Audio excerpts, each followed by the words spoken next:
Hello everyone, I'm Dr. Beatrice Hyppolite and this is your world.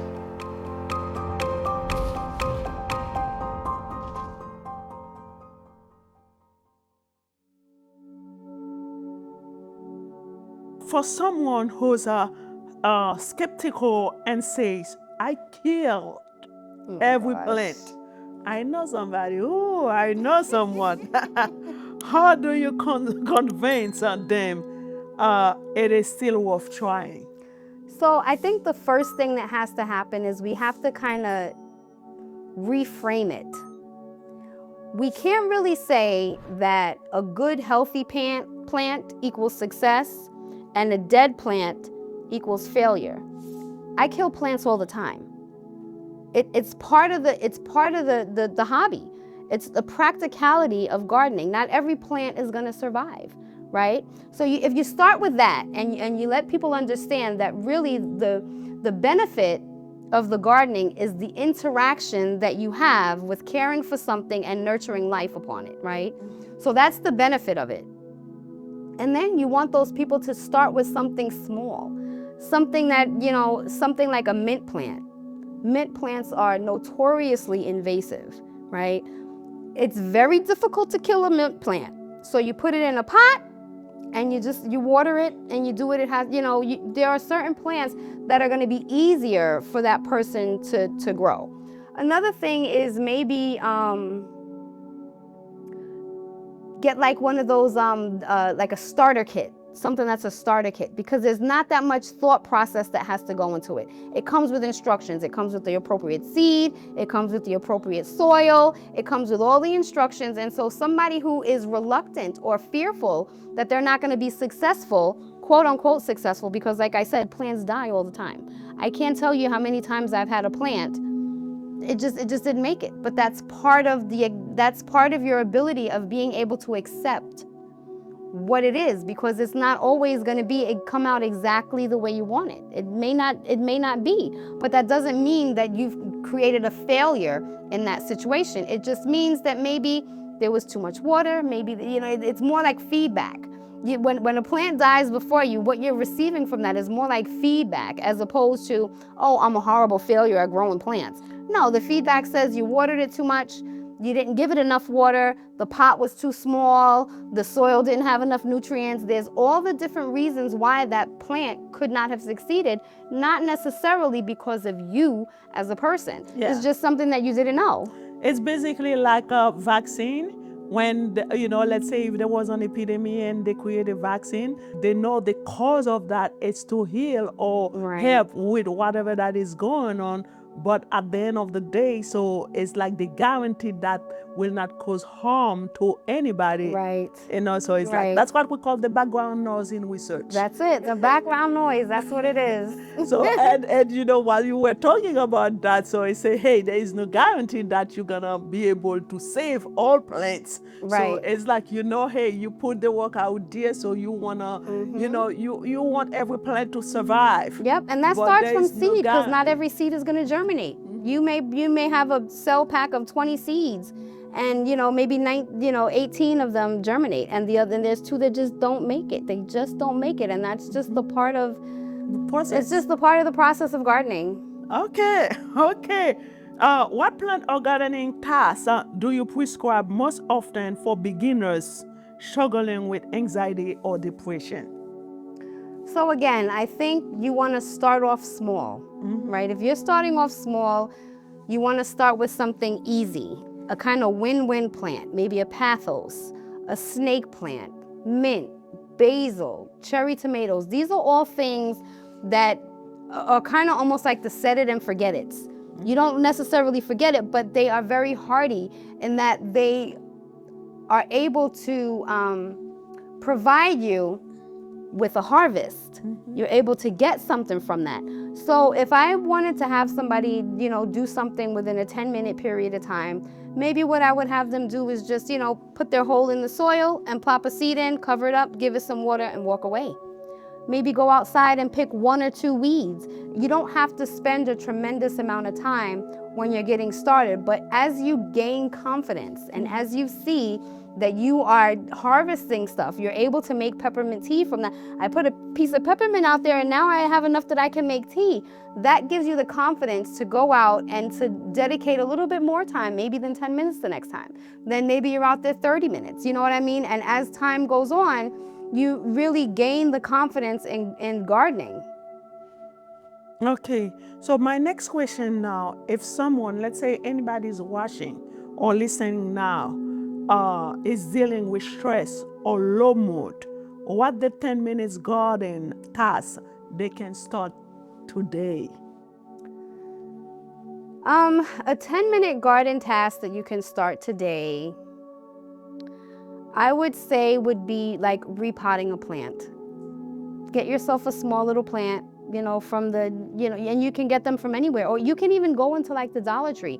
They have a nice garden section if you're financially challenged, and you can go right in there, get a little bag of soil, get a couple seeds. All you need to do is put it in a container. You say the Dollar Tree? Yes, They you do? can go into the Dollar Tree. There's a gardening section in the Dollar Tree. There is. Oh. So you can go in and get a container. You can get the soil that you need. You can get the seeds that you may want. You just have to make sure that there's drainage. So if it's a plastic something that has no holes at the bottom, you need drainage for that soil. So you poke some holes in the bottom of it so that water can easily come out. Not to kill the plant. Not to kill the plant. And all you have to do is put the dirt inside, whether you're starting with a seed or a plant. Just get your hands in the soil. 10 minutes of your hands in the soil. Just that soil, when I tell you that soil is powerful, in 10 minutes you can glean so much from just handling it, just manipulating the soil, moving it from the bag that it comes into the pot, from this plant, from this small container into a larger container. And those are things that you can do. It doesn't take a lot of time at all. You go to the store, you get a small plant, you have a larger plant, a larger container. All you got to do is put soil in, remove the plant, put it in the other one. 10, 15 minutes, that's all it takes. But you've had that interaction with the soil. So when you do it, so it's like when you move one plant from a small container to a larger one, so you have to put soil in the larger one first before you place. Right, because what you're looking to do is you are looking... I think that's why I probably kill so many. What you're looking to do is you are looking to foster growth in the roots. So if you have a container that's this size, right, and you pull the plant out and you see the roots they're just like, they got nowhere to go. They got nowhere to go. You want to put them in. They can't breathe. You're strangling them. So what you want to do is put it in a bigger pot, and you'd put soil down first, and then you'd put your plant in, and then you would pack soil around it. And in some instances, you can even loosen those roots up a little bit. But then you want to give it a nice, good, hearty water. So do you have to use your hands? Of course you have to use your hands. Use your hands. This is gardening. We want to use our hands. These fingers are going to get dirty. That's what it's about. Sometimes I'm elbow deep inside the soil, and that's just what it is, because I'm looking for success in the growth of whatever it is that I'm planting. But you can release the root system, shake it out a little, loosen it up, and then when you water it, those roots come alive and they say, whoa, look at all this space that I have to grow. And then as the root system grows, what else? The plant will grow right along with it. And that's a 5-minute, 10-minute task. That's a 10-minute task. You know what? I'm going to try today. And I encourage every one of you watching or listening to go and try as well. My next question, which plant give the fastest win for self-esteem, and which teach the most patient, if you know? Yes. So for fast stuff, again, we're going to go with things like mint, because they grow fast. You can go with things like radish. If I plant a radish seed today, in 30 days or so, I have radish that I can pull up out of the ground, right? You can go with, what else is it? Grasses. Some of the grasses are really quick growing. And you see them sometimes, they'll start as a little small thing, and the next thing you know, it's this huge, big, and the benefit of that is you hear it swaying in the wind. It's such a relaxing, thing to be able to have. But there are a lot of plants, all of those plants that grow easy, the pathos, the basil, the mint, the cherry tomatoes, those things, they're quick. They're quick. When you buy a cherry tomato plant from the store, you get it in some soil, and within a couple weeks, you'll see the flowers coming out. But the basil and the mint, I've noticed like when you plant them, they take over. And that's remember, I don't know if you remember, I said basil and mint are very invasive. So those are plants that I do not necessarily put inside of the garden bed. I like to grow those in a container. And you can do something as simple and put it in a 5-gallon bucket. You can take a 5-gallon bucket, drill 6 to 8 holes at the bottom of that bucket, maybe put a little gravel down, put your soil in top, put that mint plant or that basil plant, and that plant will flourish, but it will not spread, because once mint gets out into the open and basil, it will take over everything. And if somebody were to experience that, myself, for example, overwhelm. I know you're not the right person to ask that question, but I'm gonna ask you anyway. How to kill them? Because I know the word killing plants is not something you would like to hear. What I'm gonna say is that when it comes to mint, she's gonna give you a run for her money every single time. She's gonna give you a run for your money. You cannot get rid of her. She's not going anywhere. You can pull up as much as you want and pull up, and then 2 years down the line, the next year, the next season roll around, and here she come. Yeah. Because she's rooted in. She's rooted in. That's why it's never a good idea to put mint or basil into the ground. You want to grow those plants inside of a pot where they can be contained. You want to be able to contain them from the beginning. Once you introduce them to the soil, it's like having bamboo. You know that, and that's one of the reasons why bamboo is illegal to grow here, is because once it's in, it's in. And it is a mountainous feat to get rid of it. Present that soil. Listen, you can maybe pour vinegar, maybe alter the pH terribly, I'm sure there's things that you can do, but from my experience, any place where there's mint in the ground, even if you pull it all up, next season that mint is coming to show her face. She's coming back. Yeah. She's hardy, and that's why that's such a good plant to start with, because you see that's how hardy she is. As long as you start it in a pot, you see that she is a resilient plant, and she's gonna keep giving. As long as you're plucking from her, she's gonna keep proliferating. I started it in the wrong spot. The more you pluck, the more will grow. The more and that's a lot of flowers are like that. Like I was speaking earlier about the calendula flower that I use for my eczema. I make a salve for the eczema for that. That calendula flower, the more flowers you pluck, the more flowers come up. Oh, really? Yep. Oh, wow. Because they're trying to complete that cycle. They're trying to complete their life cycle. They need to go to seed. In order for them, so they'll come up as greenery. They'll produce a flower. The flowers will go to seed. The seeds will fall onto the ground. Now the plant has permission to die for the season because I've already left my seeds here, right? So that you're giving the plant permission. But if you keep cutting off all the flowers and never let it go to seed, it's just going to keep producing flowers until you allow it to go to seed. Oh, wow. Amazing.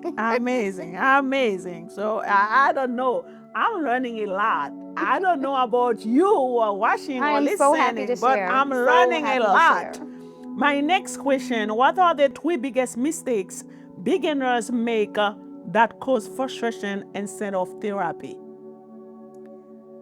I would say picking the wrong plant. Like I did. If you're a beginning gardener, you don't want to be trying to grow orchids. Orchids are finicky. You don't need any fiddle leaf fig. You don't need any indoor lavender, because those plants tend to be difficult to maintain even for the more seasoned gardener.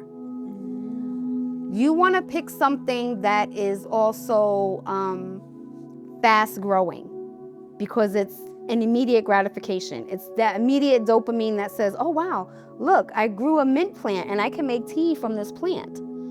And then lastly, you don't want to overdo You don't want to overwater. You don't want to over-fertilize. You don't want to do the things that's going to cause more harm than they are going to be good. So if you are a beginner gardener and you want to start to grow something, you want to pick a plant that is easy, and you want to look and see what that plant needs. How often should I be watering this plant?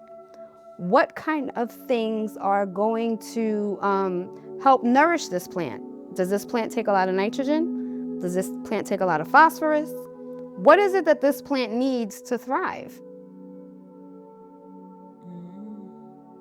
Okay, but there are some saying, out there, where people can, normally say, I'm too depressed to even start.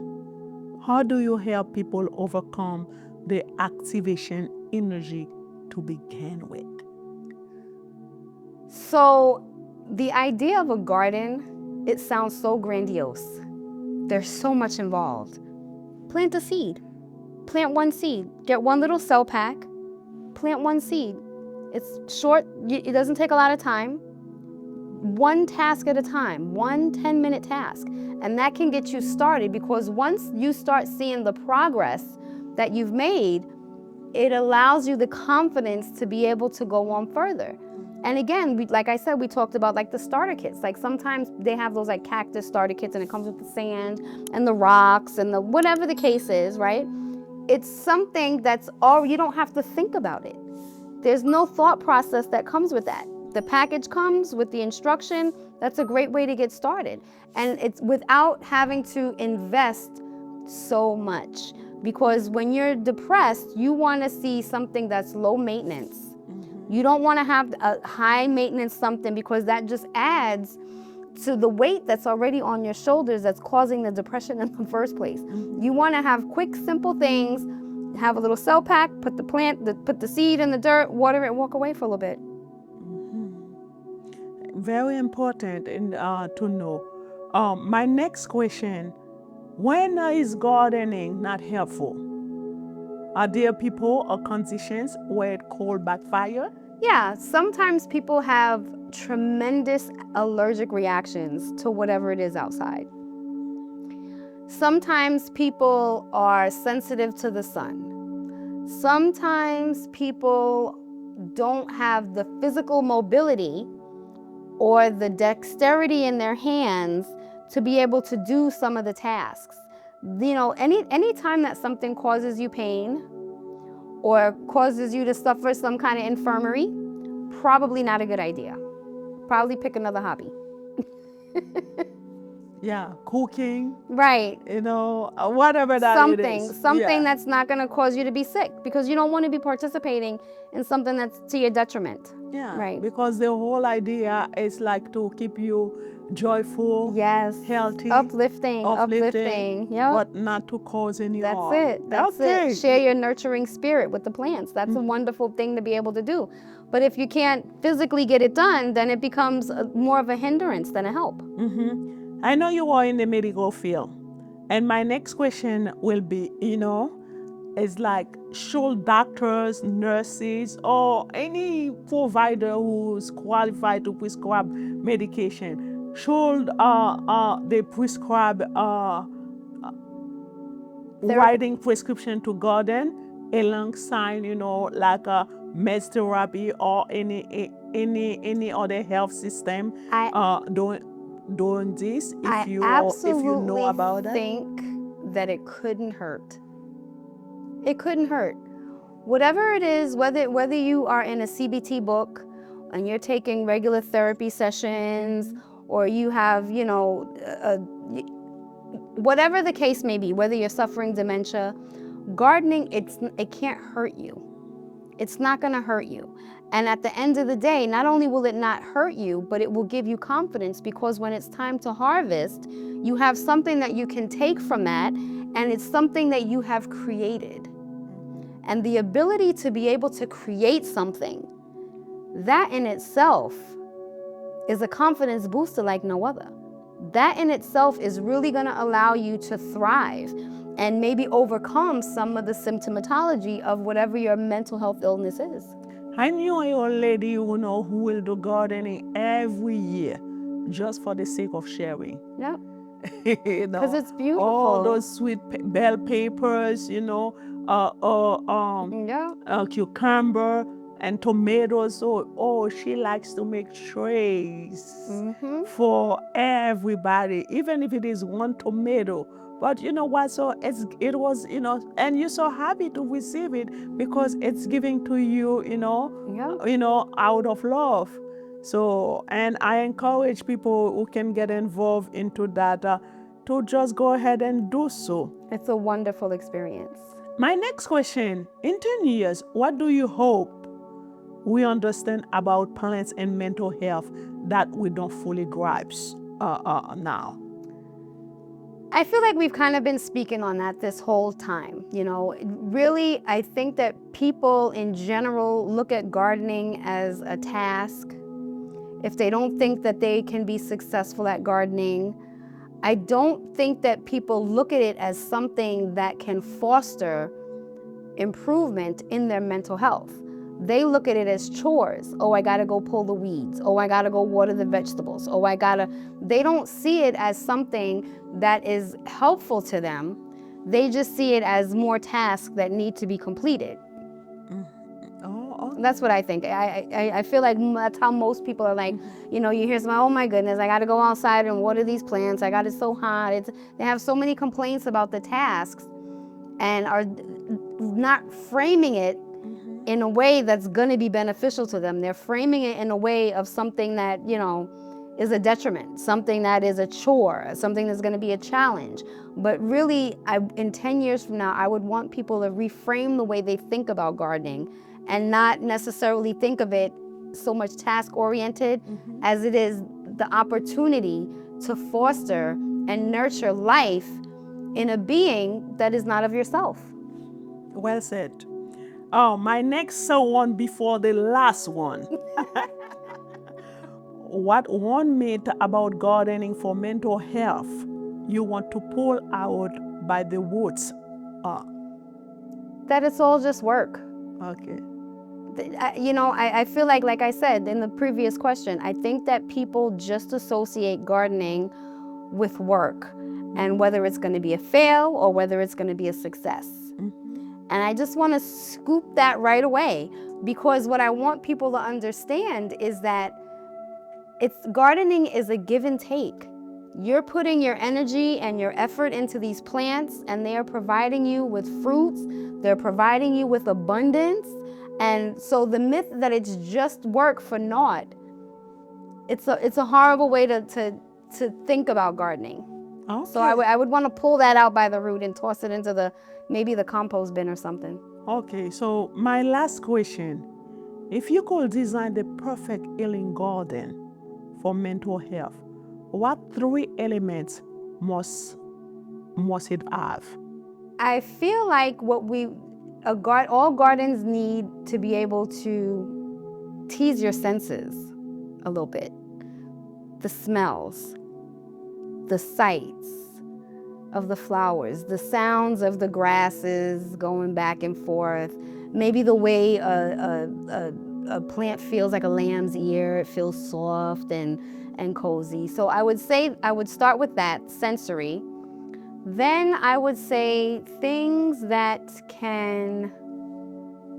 like perennial plants, things that are going to come back every year, regardless of what it is, whether you nurture them or whether you don't nurture them, they're going to come back, whether they're pruned or unpruned or whatever the case, because what that gives us... mint. Right, like mint.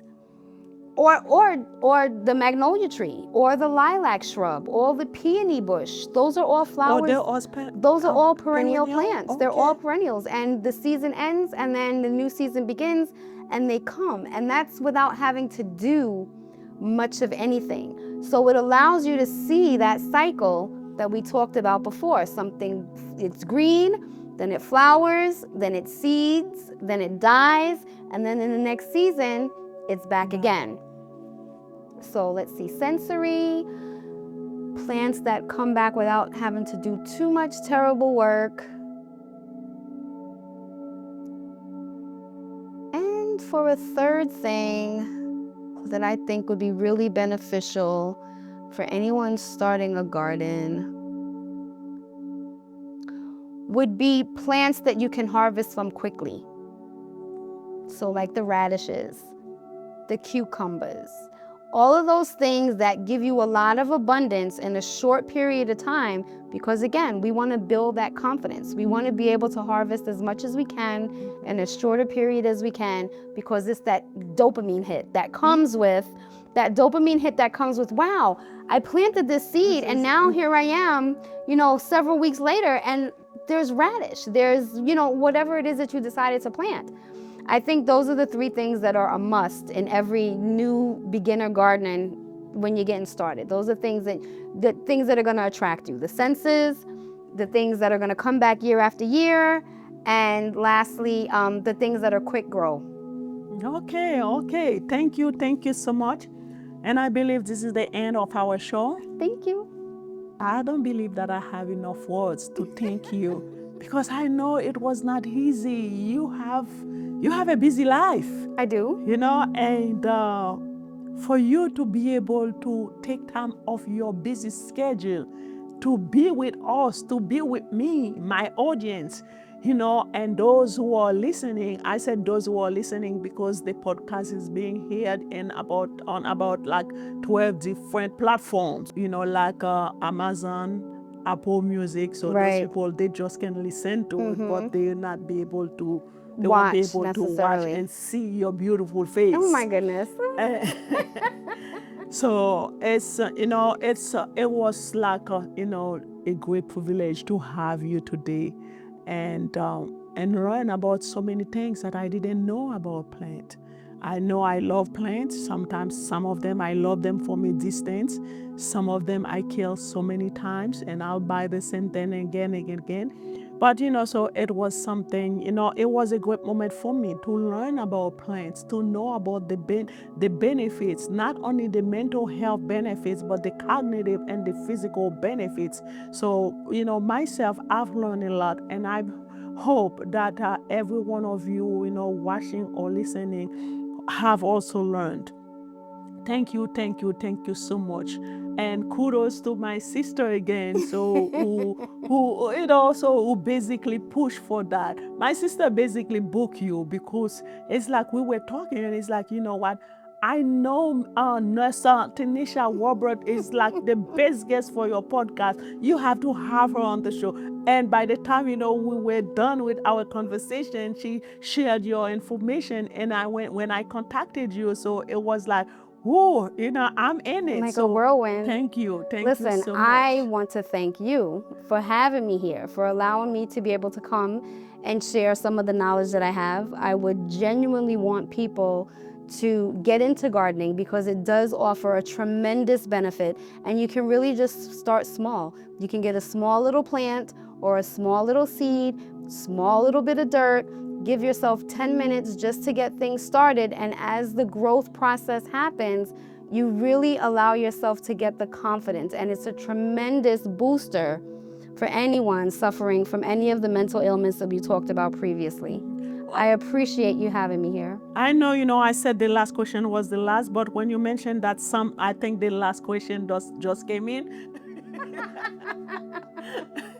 Okay. So what is the best time? So this is, summer is coming. Mm-hmm. This is the month of May. So if I were to start, can I start now, or I have to wait for June? So we are here in zone 7, right? And the rule of thumb for where we are is after Mother's Day. Oh. After Mother's Day is like the rule of thumb for planting plants outside, which is why I sometimes get frustrated when you go to the big box stores and you see they have all these plants out, in April. They're not gonna survive during that time because they're gonna have the cold snaps and those plants are gonna die and you have to go and repurchase. But this after May, generally in zone 7 where we live, that is a good time to start, unless you're putting stuff in a greenhouse where it can be protected from the elements. Because just last week there was a day it went down to like 30-something degrees, and if you had anything outside, you lost it because it froze. Can I do gardening, if I don't have a big yard? Is it important for people to have a big yard to do gardening? It's not important at all. You can garden, like I said, in a 5-gallon pot. You can put a whole squash plant in a 5-gallon pot. You can grow potatoes in a 5-gallon bucket. In any of those Home Depot you want to use a food grade 5-gallon bucket, but as long as you drill holes and you allow for drainage, you can do potatoes in pots, you can do the mint in pots, you can do squash, you can do cabbage, you can do all different kinds of things for tea. You could do chamomile and you could do calendula flowers, you could do lemon balm, there's so many different things that you could just put into a pot. So if all you have is a small terrace or a small balcony, you can really plant quite a few things. And what's even better is some of the viney things, if you put it up against the wall, if you take that 5-gallon pot and you put it up against the wall with something for it to trellis on, there's a spot for your cucumbers, there's a spot for your green beans, there's a spot for any of the mini melons, the little cantaloupes or the little honeydews. You can grow upward, and that's, I think, a really good benefit when you have a small space. When you have a small space, you want to try and grow things that are going to grow up vertically as opposed to spread out all over big spots. But the amount of soil that is in a 5-gallon bucket, oh, there's so many things you can do. Okay, so of that said, no more questions.